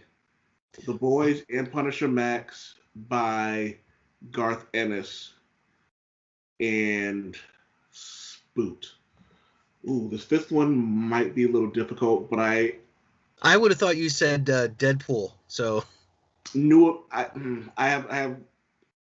If I had to pick one book to put someone on with Deadpool, I would say yes. But I know Deadpool isn't for everybody. I think my 5th one might be New Avengers by Brian Michael Bendis. Pick a volume. Good call. Good call. With Deadpool, I always tell people to read. If they go, well, I don't like Deadpool because there's no layers to him. I go, then you don't know Deadpool. Like there's actually a ton of layers. Brian Posehn and Jerry Dugan read it, or Jerry Duggan, I'm not sure how it's pronounced, did a series that took Deadpool to a level that I never thought could be done. They made him. He was always a deep character, right when even like Joe Kelly was writing him. It was great then. He's a great joke writer too. Kelly was a great joke writer. Oh, it makes sense why the series worked, but there was depth to his character then. Then Daniel Way wrote him, and he added a lot of goof to it, but it was still well executed. But it wasn't like he was just making jokes. And even before that, I forget who wrote Cable and Deadpool.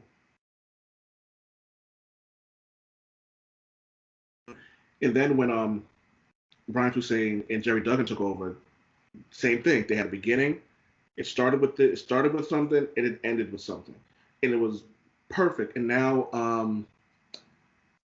it's not Eric Young. I forget. He does a lot of the. I'm impressed that you've got all the writers too. You know all the right credits. So what the heck is the guy's name? Scotty Young. Scotty Young, who does the Marvel Baby variant covers. He's currently writing Deadpool, and the last few issues have all been like one shots, and they were great. It was just him getting a job, doing the job.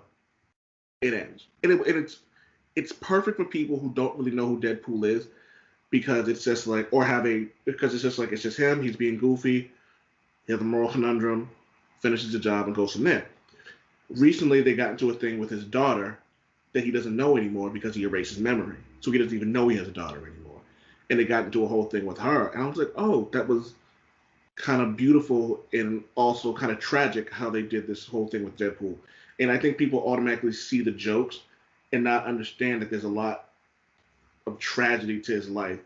In an issue by Joe Kelly, he wrote something when he was with Death, and Death said, when the story's done, yours will be one of the great tragedies. Oh, and wow. Yeah. I was like, shit. And then it's like, you go back to that and you see everything that's happened to him within the Jerry Duggan run. It's pretty fucking like horrible. Like it was like he literally had everything anybody could have wanted: a family, a wife, a child, a job he loved, the respect of his even got the respect of his peers. He was an Avenger, like, you know what I mean? And all because of the whole thing with Hydra Cap, he had it taken all away. And there's one scene from Deadpool during the Secret War thing where he was like pleading with Maria Hill to let him help her because he wanted to do something right from all the wrong he did. It was almost like he was in tears because she wouldn't let him help. He was like, please let me help you. And no. And it was like, and you could see in that moment, like, yep, this series is coming to an end. But again, beginning, middle, end. And a lot of people... It's so similar. It's so funny because Deadpool is separated only by such a small piece from Booster Gold. They're so similar as characters. You know, with like the arcs that they've had and all that. And I mean, you know, both could have very well been, you know, like villains in any sense. Yeah. And Deadpool kind of started as one. But these guys are so similar. And not that Booster is like a hired assassin or anything like that, but just like how the characters are written, how the characters are taken seriously or not. And, you know, and that's one of my favorite characters. So, you know, but that's a good list. And that Garth Ennis one, I believe, is what they based the Punisher video game on. Yes. Like that was like the third Punisher video game too, because the first one was on Nintendo. And you just saw his back and like the gun. And then the second one, you could play as him or Nick Fury on Sega Genesis. Yeah, that exists.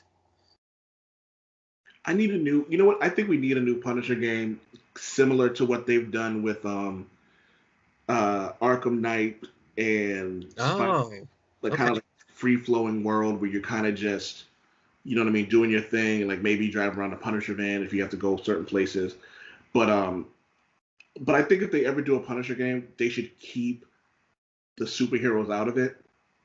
Like in Punisher Max, Nick Fury was a character, but he wasn't like Nick Fury was a character. He was an agent of S.H.I.E.L.D., but there were no superhero. There were no superhero people. Honorary mention: Nick Fury Max or Fury Max. Oh, wow! 14 issues. Yeah, I've never read that one. Yeah.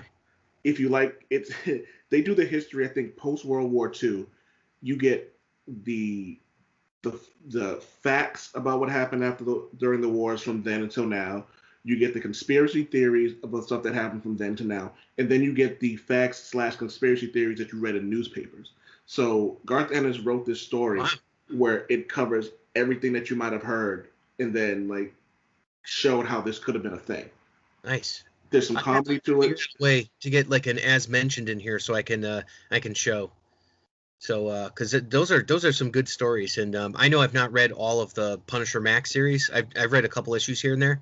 Notably, I'm not a huge Punisher guy, you know, but I've loved a lot of the stuff that I've read, like that Jim Lee series. Damn, that was so well drawn, and I think he painted some of it. It's like On the Moors or something like that. You gotta love the people who actually who can also not just draw, but they can also paint as well. Like Gabriel Delato is one of those guys. Oh my God, yeah, Bat Dick. Is he a dickhead? He did the Bat Dick, yeah. Oh, it's him and Brian Azzarello. So he what? Him and so Brian Azzarello wrote it, and Gabriel Delato is doing the painting, I believe. But he's not like a dickhead or anything, right? No. Oh, yeah. Because I hate when you find out that the artists you really like are dickheads. Like Frank Cho is a dickhead. Is he really? So I'm gonna meet him soon. So he's if you can do your Googles on this. You know how a lot of his actually all of his women are drawn very provocatively. Oh yeah. I So mean, I'm unaware. so he somehow you can do your Googles. If people listening to me, you can Google it because it's a fairly well known story. They asked him like to stop doing it, like stop drawing them like that, and he basically told everyone to fuck off. And he started writing these. And anyone you can Google this. Google Frank Cho art so offended or outraged, and he would do these. Like he drew this one where Barbara Gordon could walk again, and she was pulling her bat suit, her Batgirl suit up, and it wouldn't go past her butt, and it was like her going, sitting on my ass for so long, my butt's gotten big, and then it's like Spider Gwen in the corner going outrage. It was like, and I'm looking at this and I'm laughing at it. I'm like, oh my god, he is such a dick. You know what I mean? That's pretty funny. Yeah, and it's like I get it only because don't tell me how to do my art. Yeah. But if your boss is telling you not to do it, maybe don't be a dick. Well, I mean, there's a difference between him and Ethan Van Sciver, who, and I mean, I love this guy's art. He was the one who made Sinestro look so menacing, you know, and like with his head, he did the Green Lantern Wars, Larfleeze, all that stuff. He's an absolute asshole, you know, and he comes off as such online, and I think he told someone to commit suicide or something like that, and he is absolutely not allowed at any DC or Marvel publishers or Image or anything like that. They're like, he's done. It's a huge Comicsgate thing. So what was it? There was who's the guy who wrote Dark Knight Returns and Frank Miller. So Frank Miller's a dickhead, but I think everyone probably knows that. I was at Boston Comic Con 3 years ago, and I happened to get a press pass when I was writing for Movie Pilot. And there was this thing where he was there, and there was like a bunch of like really like young, like maybe like late teens, early 20s, and like even like early teens who were looking at this guy like he's God. Like, you know what I mean? Like he wrote some of their favorite stories, and like a lot of them don't know the story about like the stuff he's done. And someone asked this one question. It was the most innocent question in the world. A question you'd ask anybody who's in a field of yours that you admire. How would you suggest breaking in to the comic book industry? And he, in one word, he took all the air out the room. He replied, "Don't." Mm-hmm. And I was like, and I'm like, wow, you're a dick. You know what I mean? And thankfully, the artist who drew with him, and you could tell he was just annoyed to even be next to him. And thankfully, he turned it around, and then he started talking. Frank Miller started talking about a story about how they almost canceled Batman, and he said, "If you want to make it in comic books, find a character nobody wants and write about them." Why not just say that the first time around? Why not just say, find a character no one wants and then make them good?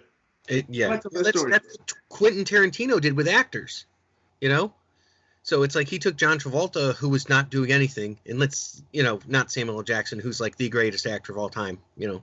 But John Travolta, nobody wanted this guy, and he puts him in Pulp Fiction, and, you know, it's amazing. So that's kind of where he went. But I will say this about Frank Miller. This is one of those guys that I would say like Bruce Willis, where I enjoy his art or acting or his writing or something like that. But as a person, I would not want to hang out with them at all. You wouldn't want to hang out with Bruce Willis? No. God, no. You Why kidding not? me? Because he's an asshole. He is? Yeah, what's he going to do? Like he would be like James Woods and like start talking about like how America needs to make itself great again and shit. I'd be like, what are you talking about? I want nothing to do. I'd be like, you know what? I loved you in Last Boy Scout. And no, sir, I don't think you play the same character in every movie. John McClane. Yes, you do. You know, I'm like, look, I liked Hudson Hawk, but I don't want to hang out with Bruno and the boys or whatever. Shit. Hell no. We said this on the show too. We're like, we do not want to hang out with Bruce Willis. So. Oh God, he would get all frustrated, be like, "What the hell you doing? Come on, I want to talk about Armageddon." I'd be like, "Look, let's not. Okay, we're not going to talk about Armageddon anymore." Who else is on your list? That I would not hang out with. Yes. Oh, this is a good topic. So many female actresses, I imagine. I would not want to hang out with Tom Cruise, but that's a given. Yeah, I think no one wants to hang out with him. I think like 5 seconds of conversation would be like, "Hey, how you doing, Tom? See you later." I didn't want to do that. I think it would be one of those situations where I might see him and then put my hood on. It's just like, yeah, don't make eye contact. Keep going. I imagine after hearing my take on Black Manta, whoever plays Black Manta in the Aquaman movie is probably not too happy with me. What was it? Somewhat, my wife called him Big Kevin Hart. Yes. Oh my God, he does look like Kevin Hart. Yeah, and that was my least favorite part of the movie. Take it out of the movie, it's fine. I admit I fully would want to hang out with Aquaman. Yeah, that seems like it would be an epic night. I mean, who wouldn't want to hang out with Jason Momoa? Yeah, I mean, I wouldn't want to hang out with Ben Affleck. He seems like a dick. I'm on the fence about that. I think I would want to hang out with Ben Affleck, but I kind of feel like as soon as I don't know, I think Ben Affleck's on the list of people I would want to hang out with. Matt Damon, I don't want to hang out with. I'm the other way because I've seen so many interviews with Ben Affleck, like before he hit it big, like the Mallrats interview and stuff like that, and it's like I'm like, he is such a conceited fuck that I don't want to spend time with him at all. I wouldn't want to. You may have changed my mind because now I'm thinking about all the stuff like Matt Damon's done recently, like with Jimmy Fallon and everything else. Look, he was in Deadpool too.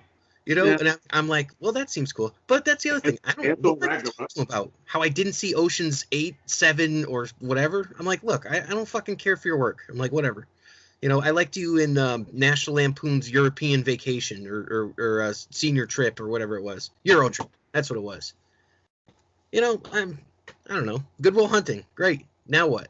I mean, there's some people, it's like you just feel like their personality isn't, like Gwyneth Paltrow. I want nothing to do with that bitch. Hell no. Yeah, she seems hot. Yeah.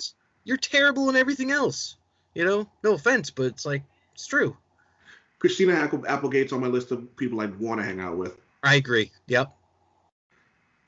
Here's a good one for you. Who's a character who's a comic book who's a fictional character from a cartoon or a comic book you'd like to sit and have a beer with? No fights happen. All they do is tell you stories about how they lived. Jesus? No, it's let's see. To have a beer with. It would be interesting to talk to The Question from Justice League International. That would be pretty interesting. Just to kind of get into that, that would be probably some mind-blowing shit.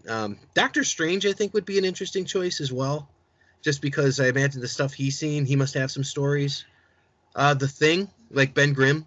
Yes. I would love to hang with Ben Grimm because it's like, he's that guy where it's like, he seems like your uncle. Like, if you go out, you're probably not spending a dime because he's got it. And probably has a million great. Oh God, Logan, dude, I am such an old school Logan. I'm actually wearing my Logan shirt. I noticed, but pool, which kind of works out.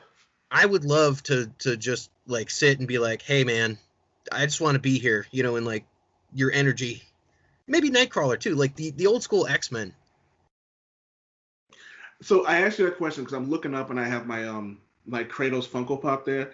And I figure Kratos must have some of the greatest stories about the terrible, terrible things he's done. But he hates people. Huh? Right? But he hates people. Yeah, but he wouldn't attack me. He's like, no fighting. You just sit and tell a story. Okay. Deadpool's on that list, but I kind of feel like he would smell, so that's a no. Wolverine's on that list. Tony Stark's on that. Huh? He would smell too. Yeah. Have you listened to Wolverine the Long Night podcast? I've heard about it. Haven't listened to it yet. So it's free. You can get it on iTunes, Stitcher, and all that. And it is a scripted podcast where they go through a whole story up in Alaska, all about Wolverine and a murder mystery. I highly recommend it. Oh. And to me, when you said like kind of sit down and have a beer and all that, that's what reminded me of this. It's not superhero-esque. It's very Logan, like Logan side story. But I would recommend it. So before we get, because I have a comment on that. Before I get into that, Thor's on my list because like thousands of years of stories, I feel like none of them would be the same. But to bring up your point, I don't think we should ever have another Wolverine movie again. Just give me a fucking TV series, please. I just want a Wolverine TV series. Did not like the Wolverine with Hugh Jackman and I'm like, have you read the Frank Miller, Chris Claremont, 1985 series with the ninjas and all that? I'm like, this was pretty fun. Like the movie, it's not perfect, you know, because they got the Silver Samurai and they like drill out his claws and shit. But it's like it was a fun movie. Of all the Wolverine movies, that's the one I detest the most. Wow. And look, X-Men Origins Wolverine is a bad movie, but is a fun bad movie. It is like, you know, so I get that. And that's, by the way, that's my daughter's favorite movie. I don't know why. She loves Sabretooth, and Liev Schreiber in that movie was amazing. So she's just like, that's my favorite movie. Get over it. I'm like, okay, fine. I'm not going to tell you how to live your life. So, but and it's funny. Thor is her favorite character, by the way. Yeah, I know. We've had this conversation. So, daily. So you know what it is? It's like it could all be my expectations. So when I heard that we were getting a Wolverine movie and he was in Japan, I'm like, yes, he's gonna learn. This is where he's gonna learn how he's a samurai and how he learned like the martial arts. And it was like, oh, he's gonna fight the hand too, and we got none of that. I was like, the Silver Samurai was trash. Viper was trash. Yuriko was good. I can never remember her name. Yukio was also good. And it wasn't really those characters, you know, but I'm like, there's a lot of things like thematically, and when you look at it, like the fight on the train was awesome. Oh, you know, yes. That was so cool. And that's like when I tell people I like Suicide Squad, they're like, what? That movie sucks. And I'm like, yeah. But if you look at like some parts of the movie, you can look and be like, well, that was kind of fun to watch. You know? Yeah. And to your point, the scene where Deadshot was like just taking out those random things and everyone just like sat and watched in awe, that was one of the best action scenes of that year. Mm-hmm. Was just watching him just like, I was like, oh, okay, this is... That came out the same year as Civil War too. Yeah. You know, I would submit that one scene was better than that one scene with him just going all that could rival a lot of scenes that we've seen throughout like the years. Like in terms of, I think if they had not had like the Enchantress and all that,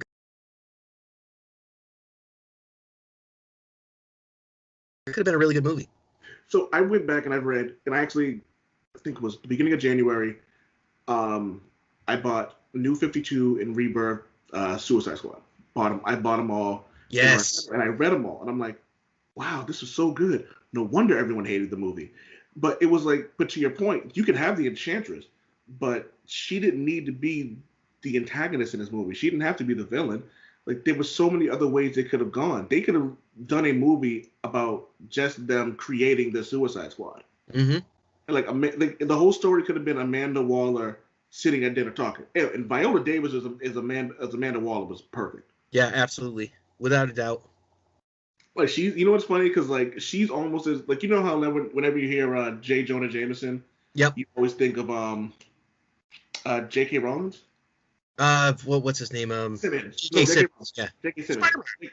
Yeah, Spider-Man. Parker. Like that's all I hear. Like when I see Viola, like when I see Amanda Waller, that's who I see now. I see Viola Davis. I hear that voice now because like I don't see anyone else other than that. And then an Amanda Waller character in the Green Lantern movie played by Angela Bassett. I don't remember that. I don't know what movie you're talking about, sir. Oh, I have that movie. Sinestro. Yeah. I'm a big Sinestro guy. So there's no Green Lantern movie. What are you talking about? I remember the animated features. Those are good too. I don't remember any Green Lantern movie. Yeah. I do remember something happened in Deadpool where Ryan Reynolds was killed before some movie could get out. I wonder what movie. You know what? This is another thing, and I've said this on my show, you know, many times. It's like if you look at the Green Lantern effects in the movie and all that, there's a lot of good working pieces there.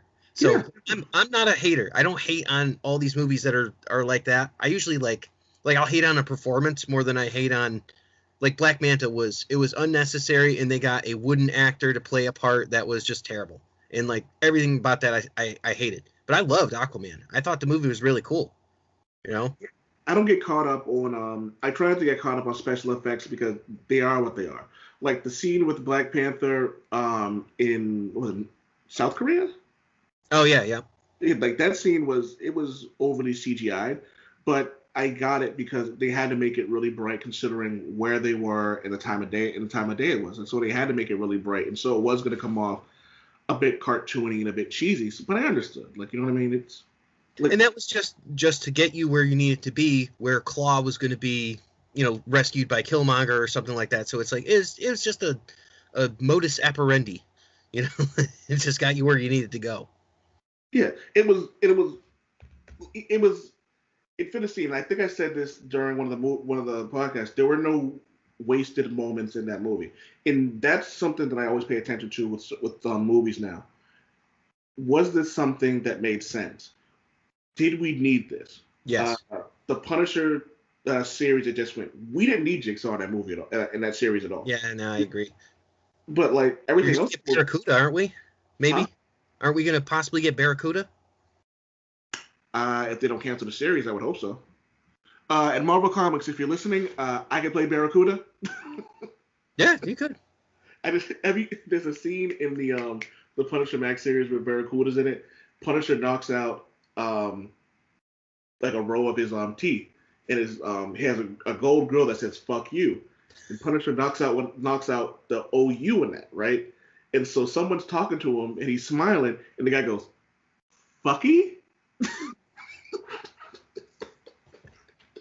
Like, that's awesome. That's great. The Barracuda looks at him with a straight face and goes, "You need to walk away." And I was like, "Yeah." Oh my God. Well, on that note, that's a great note that we can end on. I want to thank you for being my guest, Mark, on the versus Justen. Again, this was fun. You want to shout out to what people should be listening to? Besides your show? Yeah. The Old Man Wade Show, featuring Super Bowl Hobby. You can find us on iTunes, SoundCloud, Spotify, and Podbean. Just Google search The Old Man Wade Show into your favorite search engine for the podcast you listen to. If you're on YouTube, you can type in hashtag dammit, DAMMIT, Wade, WAD, and we'll come up. We talk a gang of shit. The last episode was a bit off the rails. We spent an hour talking about foot fucking, for the lack of a better term. It was called beer battered shrimping. If you don't know what shrimping is. There's a definition in there. Yeah, I saw that. So, and it seems very in line with what a lot of our listeners would listen to. And I mean, you cross everything. Like, we talked a little bit about politics, about race, about sexism, comic books, and I mean, you went into balloon fetishes at one point. So. I love Toya. She's fucking great. And I love the fact that my wife comes on and she absolutely. And it was her comment when she said beer battered shrimping, and I had to pause the show because I was laughing so fucking hard. I did and Toya laughed so hard I think she got up and threw up because she was laughing so damn hard. Oh my God. Because we were all in here just cracking up, and we just come in here having a good time. And you need to come on the show too. Anytime, man. Anytime. I know the whole cast of crew and all that, so I'll come in and I'll be like, "Hey, Just Greg, what's up?" Make it so. Exactly. All right, man. Thank you so much. Thanks, and anyone listening, thank you for subscribing. You can find us on all the social media sites: Justen versus Justen, iTunes, iHeartRadio, and thanks a lot. Justen will be back very soon, and thanks again, guys. Get well, pretty man.